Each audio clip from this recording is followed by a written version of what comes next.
Hello अस्सलाम वालेकुम viewers, कैसे हैं आप सब। होपफुली आप सब बिल्कुल अच्छे होंगे। अल्हम्दुलिल्लाह मैं भी बहुत अच्छी हूँ। आप सब लोगों की दुआएं हैं मेरे साथ, और मैं जो हूँ अपने पेपरों से बस अल्हम्दुलिल्लाह अब फ्री होने वाली हूँ, क्योंकि मेरे सारे पेपर्स बहुत अच्छी तरह हो चुके हैं। बस मेरे 2 ही पेपर बाकी है, तो आप लोग दुआ करें कि मेरे जो पेपर हैं वो भी अच्छी तरह से निपट जाए और मैं जो हूँ वो बिल्कुल फ्री हो जाऊँ। तो ये देखिए, आज मैं आप लोगों के साथ बहुत ही डिलीशियस, बहुत ही अच्छी रेसिपी शेयर करने वाली हूँ, गोश्त मांडा सालन। तो गोश्त मांडा सालन जो है वो हमारे महाराष्ट्र की बहुत ही स्पेशल डिश है। हमारे यहाँ पर उमूमन शादियों में यही खाना जो है वो दिया जाता है। तो बहुत स्पेशल खाना होता है, बहुत ही टेस्टी होता है, बड़ा जायकेदार होता है। तो इसकी रेसिपी मुझे लगता है कि शायद आप लोगों ने बहुत बार देखी होंगी, यूट्यूब पर भी बहुत सारी मैंने इसकी रेसिपीज़ जो है वो देखी है। लेकिन ये मैं जो बनाती हूँ ये इतना सिंपल जो इसका तरीका होता है, अल्हम्दुलिल्लाह बहुत ही बनकर बहुत अच्छा तैयार होता है। बड़ा ही जायकेदार सा ये जो गोश्त मांडा सालन होता है ये बन जाता है। तो आप लोगों ने फुल वॉच करना है। तो गोश्त मांडा सालन बनाने के लिए मैंने हाफ केजी मटन लिया था। मटन को अच्छी तरह से धोकर वॉश कर लिया था। अब मैंने एक कुकर के अंदर गोश्त जो है वो ट्रांसफ़र कर दिया और उसको पकने के लिए गैस पर रख दिया। तो बस अब इसके अंदर मैंने जो सिंपल से इंग्रेडिएंट्स होते हैं वही डालने हैं। मैंने हल्दी डाली, नमक हस्बे जायका मैंने इसके अंदर ऐड कर दिया, और थोड़ा सा कुकिंग ऑयल मैंने डाला था कि इस तरह से जब हम इसको गोश्त को बनाते हैं तो इसकी जो एक्स्ट्रा स्मेल होती है वो भी निकल जाती है, और गोश्त के अंदर जो मसालों का जायका होता है ये बहुत अच्छी तरह से उतर जाता है और बड़ा ही खुशबूदार सा गोश्त जो है वो बनकर तैयार होता है। तो बस देखिए, हमने इसके अंदर 2 चम्मच अदरक लहसुन का पेस्ट ऐड कर दिया था। उसके बाद हमने इसको कुछ देर और इसी तरह पकाना है। जो हमने इसके अंदर प्याज डाली थी वो प्याज भी इसके अंदर बहुत अच्छी तरह से सॉफ्ट हो जाएगी, और एक थिक सा इसका जो पेस्ट है वो बनकर इसमें तैयार हो जाता है। और कुछ साबुत गरम मसाला मैंने इसके अंदर ऐड कर दिया था। साबुत गरम मसाला आपने ज़रूर डालना है, इससे जो इसका टेस्ट होता है ये बहुत ही बढ़िया आ जाता है, बहुत ही जायकेदार ये सालन बनकर तैयार होता है। तो बस हमने कुछ देर इसको इसी तरह जो है वो पानी को खुश्क होने देना है। इसी तरह हमने इसको खुला कुक करना है। फिर इसके बाद हमने इसका ढक्कन जो है वो बंद करके इसको हमने 2 से 3 वैसल आने तक पकाना है। तो बस इसके अंदर मैंने 1 गिलास जो है वो पानी ऐड कर दिया था, क्योंकि जो असल मज़ा होता है सालन में वो यखनी से ही आता है। तो बस अब देखिए, जब तक कि हमारा गोश्त बनकर तैयार हो जाएगा तब तक हम इसकी ग्रेवी बनाकर तैयार कर लेते हैं। तो ग्रेवी बनाने के लिए जो मैंने 1 प्याज रखी हुई थी कट करके, उसको मैंने मिक्सी के जार में डाला। इसके साथ ही मैंने 4 से 5 काजू और 6-7 इसके अंदर बादाम मिक्स कर दिए थे, और इसका बहुत ही फाइन सा मैंने एक पेस्ट बना लिया था। तो काजू और बादाम डालने से जो सालन होता है ये बहुत अच्छा बनता है, बहुत ही टेस्टी, मज़ा भी बहुत बढ़िया आता है इसका, और इसके साथ इसका जो टेक्सचर होता है ये बड़ा दानेदार सा आ जाता है।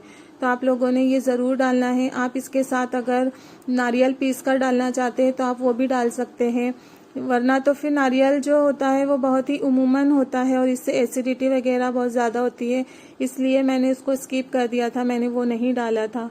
तो बस काजू और बादाम से ही इसका जो ग्रेवी होता है ये बड़ा थिक सी ग्रेवी बनकर इसकी तैयार हो जाती है। तो बस हमने तेल को गरम किया, कुकिंग ऑयल गरम होने के बाद हमने जो मसाला पीसा था उसको हमने डाल दिया, और उसको इतना पकाना है कि उसकी जो रॉ स्मेल होती है वो ख़त्म हो जाए। बहुत अच्छे से जो प्याज होती है वो गोल्डन इसमें हो जानी चाहिए। उसके साथ मैंने 2 चम्मच अदरक लहसुन का पेस्ट डाला, और फिर मैंने इसके अंदर जो मसाले थे वो डाल दिए। तो मसालों के अंदर मैंने जो गोश्त मांडे का मसाला होता है वो 2 चम्मच लिया था। उसके साथ मैंने 1 चम्मच कश्मीरी लाल मिर्च और 2 चम्मच मैंने धनिया पाउडर लिया था। बस इसके अलावा मैंने इसमें कुछ भी नहीं डाला था। तो बस ये मसाले डालने के बाद हमने इसको बहुत अच्छी तरह से बनाना है। इसको हमने बहुत अच्छी तरह से इस तरह से हमने इसको पकाना है कि इसका जो ऑयल है वो पूरी तरह से ऊपर आ जाए, और इसकी मसाले की भुनाई बहुत ही मेन होती है। तो अच्छी तरह से हमने इसकी भुनाई करनी है। तो बस पूरा मसाला जो है वो हमारा अच्छी तरह से भुन चुका था, ऑयल जो है वो ऊपर आने लगा था। तो बस अब गोश्त जो है वो भी हमारा अच्छी तरह से सॉफ्ट हो चुका था।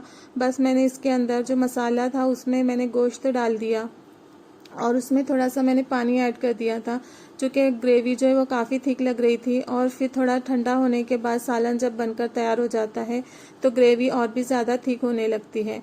तो बस इसकी कंसिस्टेंसी आप अपने हिसाब से रख सकते हैं, लेकिन जो शादियों का खाना होता है उसमें जो मसाला होता है वो इसी तरह का होता है, बहुत ज़्यादा थिक भी नहीं होता और बहुत ज़्यादा जो है वो इसके अंदर पानी भी नहीं होता है। तो बस इस तरह से ये जो सालन था हमारा बहुत ही कम वक्त में बहुत अच्छी तरह बनकर तैयार हो चुका था। बड़ा ही जायकेदार सा ये खाना बना था। तो बस देखिए, अब उसके खाना बनाने के बाद मैं जो हूँ, मेरे हस्बैंड फ्रूट लेकर आए थे, तो मैं फ्रूट को धोकर उसको साफ़ करके जो है वो अच्छी तरह से बास्केट वगैरह में डालकर रख दूँगी।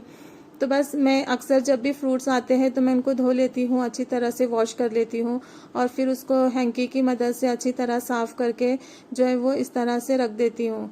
तो बस आप लोगों ने बताना है कि कौन कौन इस तरह से करता है, क्योंकि जो फ्रूट्स होते हैं ना, फिर वो बाज़ार से हमारे घर में आते हैं तो बहुत सारे मराहिल से गुजर कर आते हैं, तो फिर बहुत सारे उसके ऊपर जो है, तो मुझे लगता है कि थोड़ी सी यानी बाहर से आई हुई चीज़ों को हमने इस तरह से साफ़ करके रखना तो बहुत ज़्यादा सेफ़ होता है, क्योंकि फिर घर में बच्चे छोटे होते हैं, कभी वो हमसे पूछे बिना भी लेकर जो है वो खा लेते हैं, तो फिर हमारा ध्यान रहे ना रहे, बच्चे उसे धोए ना धोए, तो इस तरह से हमें एक सेटिस्फेक्शन होता है। तो बस इस तरह से मैं जो सारे फ्रूट्स होते हैं उनको धोकर साफ़ करके जो है वो इस तरह से बकेट में रख देती हूँ, बास्केट में, तो बच्चे जब भी उन्हें लगता है तो वो लेकर इस तरह खा सकते हैं। तो बस देखिए, मैं जल्दी जल्दी से फटाफट से फ्रूट जो है वो अरेंज कर दूंगी, रख दूंगी, क्योंकि फिर घर में जो काम होते हैं वो इतने कोई ज़्यादा हो जाते हैं, कभी कभी तो बहुत ज़्यादा ही वर्कलोड हो जाता है। इसीलिए आज मैंने जो है वो रोटी भी नहीं बनाई हुई थी। मेरे हस्बैंड चूँकि मांडा लेकर आए थे, इसलिए फिर मैंने फटाफट से सालन बना लिया, और चूँकि बच्चे भी घर पर थे और हस्बैंड भी घर पर थे, तो इसलिए फिर मैंने सोचा कि मैं थोड़ा सा स्वीट भी बना लेती हूँ। तो बस मैं आप लोगों के साथ बहुत ही simple sweet recipe fruit custard की भी आज शेयर करने वाली हूँ। तो देखिए, बस फ्रूट को मैंने अच्छी तरह से धो लिया था, अब मैं इसको बास्केट में डालकर जो है वो रख दूँगी। तो बस फ्रूट जो है वो हमारे धुलकर साफ़ हो चुके थे, मैंने उसको अरेंज कर दिया था, और अब मैं बनाने लगी हूँ फ्रूट कस्टर्ड। तो फ्रूट कस्टर्ड बनाने के लिए मैंने 1/2 लीटर दूध लिया था, उसके अंदर मैंने 3 से 4 चम्मच जो है वो शुगर की ऐड कर दी। शुगर आप अपने टेस्ट के अकॉर्डिंग डाल सकते हैं, चूँकि फ्रूट्स भी जो होते हैं वो काफ़ी मीठे होते हैं, इसलिए मैंने थोड़ा सा ही इसके अंदर शुगर ऐड किया था। और एक इलायची को मैंने थोड़ा सा दरदरा सा कूट लिया था और इसके अंदर मैंने वो ऐड कर दिया। इलायची का फ्लेवर इसके अंदर बहुत ज़बरदस्त आता है। तो बस मैंने 2 से 3 चम्मच छोटे छोटे से मैंने टीस्पून जो है वो कस्टर्ड पाउडर लिए थे। जो भी फ्लेवर आपके पास अवेलेबल हो आप उससे बना सकते हैं। मेरे पास वेनिला कस्टर्ड था, बस मैंने वही ले लिया था। दूध को अब बॉईल आने लगा था, शुगर अच्छी तरह से मेल्ट हो चुकी थी। अब इस स्टेज पर मैं जो कस्टर्ड था उसको मैंने पानी में अच्छी तरह से घोल लिया था, ताकि उसके लम्स ना बने, और मैं फिर इसके अंदर वो कस्टर्ड जो है वो ऐड कर दूंगी। तो बड़ी ही सिंपल रेसिपी होती है, बहुत ही बच्चों को बड़ी पसंद आती है। मेरे बच्चे बड़ी शौक से इस तरह की चीज़ें जो है वो खाना पसंद करते हैं। तो मैं अक्सर ही जब भी मुझे फ्री वक्त मिलता है मैं उन्हें इस तरह कुछ ना कुछ बनाकर देना जो है वो दे देती हूँ। तो देखिए, बस कस्टर्ड हमारा बनकर पूरी तरह तैयार होने लगा था। मैंने इसको कस्टर्ड को इसमें डाल दिया, तो देखिए कस्टर्ड की जो कंसिस्टेंसी है वो आप देख सकते हैं, बड़ी थिक होने लगी थी। और ये जो लाइट आप कम ज़्यादा होते देख रहे हैं, ये जो खाना बनने की जो भाप होती है जो ऊपर निकलती है, उसकी वजह से जो कैमरा होता है ना, उस पर जब वो इस तरह से जाती है तो कभी लाइट कम कभी ज़्यादा इस तरह होता है। तो बस आप लोगों ने इस तरह की छोटी मोटी चीज़ों को इग्नोर करना है। तो बस देखिए, कस्टर्ड हमारा बनकर तैयार हो चुका था। मैंने उसे फ्रिज में ठंडा होने के लिए रख दिया था। तब से मैं जो फ्रूट्स हूँ उसको मैं कट कर लूँगी। तो बस आप जल्दी जल्दी से चैनल को सब्सक्राइब कर लें, वीडियो को लाइक और शेयर किया करें, और कमेंट करके मुझे ज़रूर बताया करें कि आप लोगों को मेरी वीडियोस कैसी लग रही हैं, और आप लोगों को रेसिपीज़ जो है वो कैसी लग रही है। और आपने जो मेरी बताई हुई रेसिपीज़ जो है वो बहुत ज़्यादा आप लोगों ने ट्राई भी करनी है। इंशाल्लाह आप लोगों को बहुत पसंद आएगा। मैं बहुत ही सिंपल तरीके से खाना बनाती हूँ। मैं बहुत बड़ी शेफ़ तो नहीं हूँ, लेकिन अल्हम्दुलिल्लाह अल्लाह ताला ने मेरे हाथ में जो जायका दिया हुआ है, मेरे हाथ का बना हुआ खाना सभी को बहुत पसंद आता है, और बड़े तारीफ़ करके जो लोग हैं मेरे हाथ का बना हुआ खाना खाते हैं। तो बस बहुत सिंपल मेथड से बनाती हूँ, बहुत ज़्यादा मैं इसके अंदर कोई भी डिश बनाने के लिए मैं बहुत ज़्यादा महंगे महंगे इंग्रेडिएंट्स और चीज़ें मैं बिल्कुल यूज़ नहीं करती। तो बस आप लोगों ने मुझे कमेंट करके ज़रूर बताना है कि मैं जो खाना बनाती हूँ, मेरा जो स्टाइल है वो आप लोगों को कैसा लगता है। और इसी के साथ साथ आप लोगों ने अपना सपोर्ट बताना है, चैनल को आप लोगों ने सब्सक्राइब कर लेना है और इसी के साथ साथ मुझे कमेंट करके अपना फीडबैक भी ज़रूर देना है। तो बस देखिए, मैंने अनार को जो है वो छील लिया था अच्छी तरह से। एक तो अनार जो होते हैं ना, ये बहुत ज़्यादा वक्त ले लेते हैं, इसलिए मैं अनार का जब सीज़न होता है तो अनार बहुत ही कम मैं मंगवाती भी हूँ, क्योंकि फिर जो है वो वक्त ही नहीं मिलता कि भाई अनार को छीले और खाए। तो बस मैं जो हूँ तो इस तरह से जो फल बच्चे खाते हैं उनकी पसंद से ही मंगाती हूँ। मेरी बेटी को बहुत ज़्यादा अनार पसंद है, इसलिए मैंने मंगवा लिए थे, लेकिन वक्त की कमी की वजह से मैं कभी उसको इस तरह से छील कर नहीं दे पाती। उसके पापा जब घर पे होते हैं तो फिर वो इस तरह से उसको बच्चों को भी खिलाते हैं और वो खुद भी मुझे भी इस तरह से फ्रूट जो है वो कट करके देते हैं। तो बस देखिए, हमारे जो फ्रूट्स थे अब वो जल्दी जल्दी से हम काट करके इसमें डाल देंगे। तो बहुत ही सिंपल जो ये कस्टर्ड होता है, फ्रूट कस्टर्ड बनकर तैयार हो जाता है। बड़ा ही डिलीशियस लगता है, फ्रिज में रखकर इसे खाएं ठंडा करके, बड़ा मज़ेदार सा बनकर तैयार हो जाता है। तो बस देखिए, हमने इस जो फ्रूट्स थे अब वो कट कर लिया। अब इसके अंदर हम सारे फ्रूट्स जो है वो ऐड कर देंगे।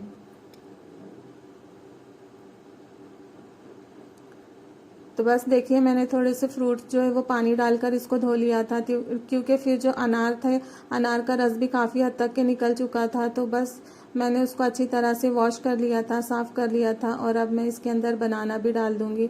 तो जो भी सीजनल फ्रूट होते हैं आप इसमें डाल सकते हैं। चूँकि बनाना काफ़ी हद तक पक चुका था, इसलिए बहुत ज़्यादा ही उसके जो पीसेस थे वो होने लगे थे। बस मैंने उसको थोड़ा थोड़ा सा मैश करके इसमें डाल दिया और अब मैंने जो कस्टर्ड बनाया हुआ था वो इसके अंदर डालकर इसको मैंने तैयार कर लिया। तो बस हम इसको चम्मच की मदद से सारे फ्रूट्स अच्छी तरह से कस्टर्ड में जो है वो मिक्स कर देंगे और बस हमारा कस्टर्ड जो है वो बनकर तैयार हो चुका था। तो आप लोगों ने आज की रेसिपी आपको कैसी लगी कमेंट करके ज़रूर बताना है और आप लोगों ने ज़रूर इसे ट्राई करना है और मुझे अपना फीडबैक ज़रूर देना है। इंशाल्लाह एक नए व्लॉग में नई रेसिपी के साथ फिर से आप लोगों से मुलाकात होंगी। तब तक के लिए अपना बहुत बहुत ख्याल रखिएगा। अल्लाह हाफिज़।